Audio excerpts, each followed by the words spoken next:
China officinalis এটি performance বৃদ্ধি করতে বিশেষ কিছু গুরুত্বপূর্ণ লক্ষণ আছে।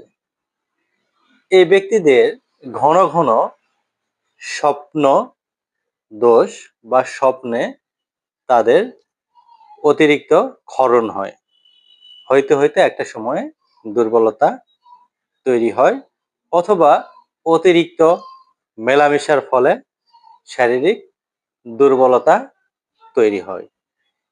এই ধরনের পেশেন্টরা সবসময় কাম বিষয়ক চিন্তা ভাবনা করতে থাকে। এমন যদি লক্ষণ থাকে, ওই সমস্ত ব্যক্তিদের জন্য চায়না অফিসিনালিস্ট খুবই ভালো মানের একটি হোমিওপ্যাথিক রেমেডি। এটি মাদার টিংচার 10 থেকে 12 ফোঁটা 3 বেলা খাবারের পরে সামান্য পানি সহ সেবন করলে উত্তম ফলাফল পাওয়া যায়।